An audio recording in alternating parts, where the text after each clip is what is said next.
Halo semua, perkenalkan nama saya Iwan Raditya Kaputra dengan NPM 33311919097. Saya dari Teknik Mesin Untirta tahun 2019, kelompok 12, modul praktikum CNC TU2A. Di sini saya akan menjelaskan sedikit tentang apa yang saya ketahui dari mesin CNC TU2A ini sendiri. Nah, di sini ada 4 agenda pembahasan ya. Yang pertama, prinsip kerja mesin CNC TU2A. Mesin CNC TU2A itu sendiri adalah suatu mesin yang bergerak di bidang perkakas yang berguna untuk memotong benda berbentuk silindris dengan tenaga yang digerakkannya secara otomatis. Jadi, pada mesin CNC TU2A ini memiliki sebuah prinsip kerja, yaitu pada saat benda kerja sudah dicepit pada cekam dengan keras dan benda kerjanya sudah bergerak berputar, maka nanti si pahatnya itu akan mendatangi benda kerja dan melakukan proses pemakanan. Nah, seperti itulah. Dan pemakanannya dilakukan secara otomatis ya, karena namanya mesin CNC TU2A. Selanjutnya, penjelasan singkat proses penguliran, pengaluran, dan pergantian pahat. Nah, proses penguliran itu sendiri adalah suatu proses yang berguna untuk membuat ulir, dan ulir itu sendiri adalah suatu benda atau alat yang memiliki bentuk helix miring di bagiannya yang sangat berguna untuk memudahkan pekerjaan. Nah, seperti ini secara singkatnya bentuk dari ulir itu sendiri dengan beberapa bagiannya. Kenapa dibilang bentuk miring helix? Karena bentukannya miring-miring seperti ini ya. Selanjutnya, proses pengaluran pada mesin CNC TU2 ini sendiri untuk membentuk yang namanya alur. Alur itu sendiri adalah suatu celah dengan kedalaman tertentu yang berguna untuk memisahkan antara proses sebelumnya dan juga proses selanjutnya. Dapat kita lihat pada gambar, inilah yang namanya proses pengaluran. Ada pemisah seperti ini. Selanjutnya, proses pergantian pahat. Nah, proses pergantian pahat ini dilakukan pada saat penggunaan mesin CNC TU2A ini sendiri melakukan lebih dari satu jenis proses pemakanan. Nah, pada mesin CNC TU2A ini pergantian pahat dilakukan secara otomatis dengan menggunakan suatu kode, yaitu kode M06. Namun, sebelum itu kita harus memutar revolvernya terlebih dahulu untuk mendapatkan angka-angka atau nilainya. Seperti ini. Dapat kita lihat pada gambar, inilah sketsa singkat dari permutaran revolver itu.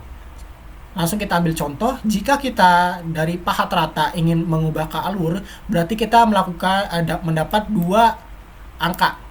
Karena di sini ada 2 anak mata panah. Di sini ya.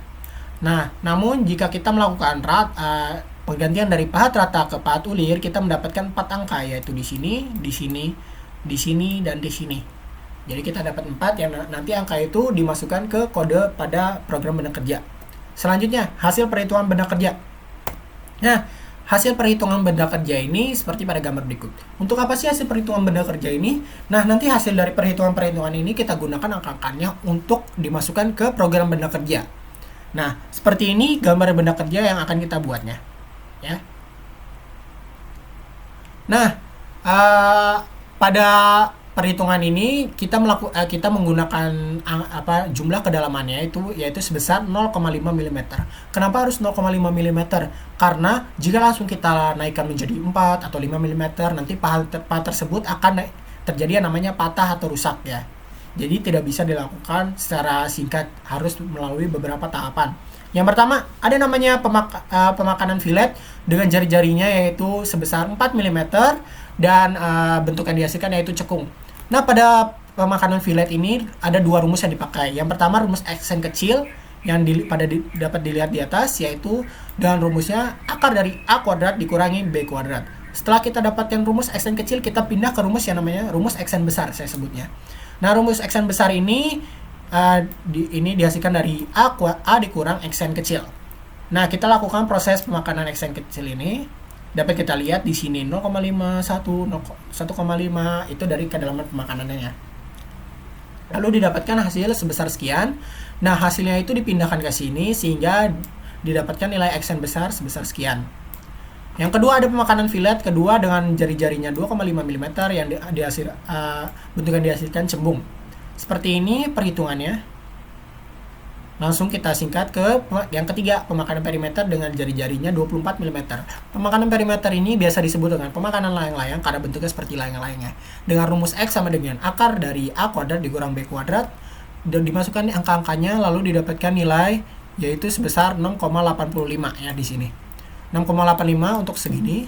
Jadi jika kita ingin pemakanannya sampai sini, akan dilakukan 2 kali proses pemakanan dengan ukuran yang sama. Lalu yang keempat, ada yang namanya pemakanan tirus. Seperti ini. Dengan rumus Xn sama dengan A kali B per C. A-nya 15, B-nya 4, A15, C-nya 4, dan B-nya itu hasil dari pengurangannya, kedalamannya. Didapatkan hasil sekian. Dapat dilihat langsung pada layar ya.